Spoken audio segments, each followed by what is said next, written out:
Assalamualaikum warahmatullahi wabarakatuh. Sini kami dari kelompok E ingin memperkenalkan diri untuk pengumpulan penugasan presentasi ekonomika. Halo, perkenalkan nama saya Sandi Josiph Emanul Basaribu dengan NIM H1E024013. Perkenalkan nama saya Davina Emilia Radanti dengan NIM H1E024019. Perkenalkan nama saya Kalisar Gasari Puspatera dengan NIM H1E024011. Perkenalkan nama saya Nazil Priscilla Pramesti dengan NIM H1E024028. Perkenalkan nama saya Rizal Madini Pratama dengan NIM H1E024018. Di sini kelompok kita mengambil topik dengan tema The Role of Product Innovation in Increasing Market Share. Untuk latar belakangnya sendiri, dalam era globalisasi yang semakin kompleks, inovasi produktif telah menjadi strategi utama bagi perusahaan untuk meningkatkan efisiensi operasional dan daya saing di tingkat internasional. Untuk perusahaan yang kami ambil sendiri yaitu perusahaan Apple yang dikenal sebagai salah satu perusahaan terdepan dalam inovasi produk di dunia teknologi. Sejak didirikan, Apple telah memperkenalkan berbagai produk yang tidak hanya mengubah cara orang berinteraksi dengan teknologi, tetapi juga mengubah tren di pasar internasional. Inovasi dari inti strategi perusahaan Apple sendiri yaitu dengan terus berinovasi, Apple tidak hanya memenuhi kebutuhan konsumen, tetapi juga menciptakan diferensiasi di pasar, mendorong pertumbuhan, dan mempertahankan posisinya sebagai pemimpin industri teknologi. Pendekatan ini memungkinkan Apple untuk tetap relevan dan bersaing dalam lingkungan yang selalu berubah. Selanjutnya yaitu bab 2, yaitu definisi inovasi produk.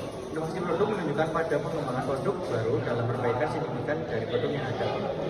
Contohnya yaitu Apple. Apple adalah perusahaan yang teknologi mensosialkan dan berkantor pada pusat di Cupertino. Sering berjalannya waktu, Apple bertransformasi menjadi salah satu perusahaan teknologi paling berpengaruh di dunia. Tidak hanya itu, dengan bidang komputer, tetapi juga dengan pengembangan berbagai elektronik konsumen seperti perangkat lunak. Perusahaan ini telah menjadi simbol inovasi teknologi yang desain produknya berkualitas tinggi. Berikut adalah data supply and demand untuk perusahaan Apple dapat dipahami melalui beberapa faktor. Yaitu pertama yaitu permintaan demand, yang kedua penawaran, yang ketiga keseimbangan pasar, yang keempat faktor eksternal, yang kelima yaitu peran inovasi. Dan untuk peran inovasi yaitu respon terhadap kebutuhan konsumen, yang kedua diferensi dari pesaing, yang ketiga meningkatkan pengalaman pengguna, yang keempat ekspansi ke segmen pasar baru. Baik, di sini saya akan menjelaskan supply and demand dari topik yang kami ambil yaitu dari perusahaan Apple. Nah, yang sebelum jauh mengenal apa itu supply and demand, kita mengetahui supply adalah penawaran pasar. Nah, dan demand adalah permintaan dari pasar. Nah, permintaan atau demand inovasi produk Apple seperti iPhone, iPad, dan MacBook dikenal karena inovasi dan kualitasnya. Peluncuran produk baru seringkali meningkatkan permintaan. Brand loyalty, Apple memiliki basis pelanggan yang setia yang mendorong permintaan meskipun harga produk relatif tinggi. Selanjutnya tren pasar. Permintaan juga dipengaruhi oleh tren teknologi dan perubahan preferensi konsumen, seperti kebutuhan untuk perangkat yang lebih cerdas dan terhubung. Selanjutnya yaitu penawaran atau supply. Rantai pasokan, Apple memiliki rantai pasokan global yang kompleks. Kemampuan untuk memproduksi dan mendistribusikan produk secara efisien mempengaruhi penawaran. Nah, berikutnya biaya produksi. Fluktuasi harga bahan baku dan biaya tenaga kerja dapat mempengaruhi biaya produksi, yang pada gilirannya mempengaruhi penawaran. Berikutnya kapasitas produksi. Jika kapasitas produksi tidak dapat memenuhi permintaan, ini dapat mengakibatkan kecurangan produk di pasar. Nah, yang ketiga yaitu keseimbangan pasar atau equilibrium. Ketika permintaan tinggi dan penawaran terbatas, harga produk cenderung naik. Sebaliknya, jika penawaran melebihi permintaan, harga dapat turun. Apple seringkali mengelola penawaran untuk menciptakan eksklusivitas dan menjaga harga tetap tinggi. Yang keempat dan terakhir yaitu faktor eksternal. Ekonomi global, kondisi ekonomi seperti resesi atau pertumbuhan ekonomi dapat mempengaruhi daya beli konsumen. Persaingan, kehadiran kompetitor seperti Samsung, Google, dan lainnya dapat mempengaruhi permintaan produk Apple.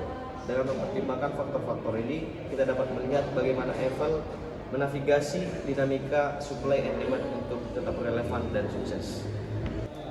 Sini saya akan membacakan tabel mengenai fixed cost, biaya variabel, dan total cost. Pada tahun 2018, Di sini ada fixed cost-nya 14,2 miliar, biaya variabelnya 443 miliar, total cost-nya ada 457 miliar. 2019, fixed cost-nya ada 16,2 miliar, biaya variabelnya 490 miliar, lalu total cost-nya ada 506 miliar.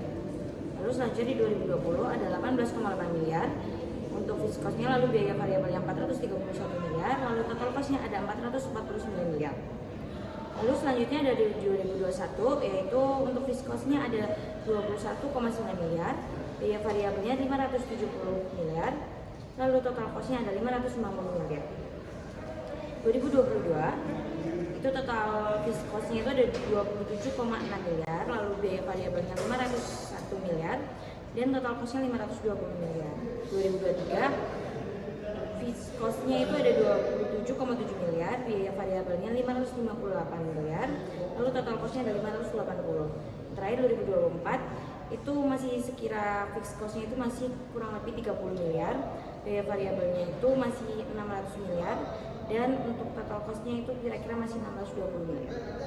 Kesimpulannya itu yang pertama, setiap tahun Apple secara konsisten meningkatkan biaya tetap untuk riset dan pengembangan R&D dalam setiap model iPhone. Yang kedua, biaya variabel per unit mengalami variasi dari tahun ke tahun. Yang ketiga, total biaya per unit yang mencakup biaya tetap dan biaya variabel menunjukkan peningkatan setiap tahun. Yang keempat, kenaikan biaya tetap dan biaya variabel menunjukkan bahwa setiap model iPhone baru semakin kompleks dan inovatif dengan peningkatan dalam fitur dan teknologi yang digunakan. Lalu kesimpulannya juga, Apple terus berinvestasi dalam pengembangan iPhone. Lalu Apple Inc. adalah perusahaan teknologi multinasional yang berawal dari pengembangan komputer pribadi dan berkembang menjadi salah satu perusahaan yang paling terpengaruh di dunia, yang didirikan pada 1976 oleh Steve Jobs, Steve Wozniak, Ronald Wayne. Apple dikenal karena inovasi produknya yang berfokus pada kualitas desain, teknologi canggih, dan ekosistem terintegrasi. Dan dari kami, jika ada kesalahan mohon dimaafkan. Terima kasih. Wassalamualaikum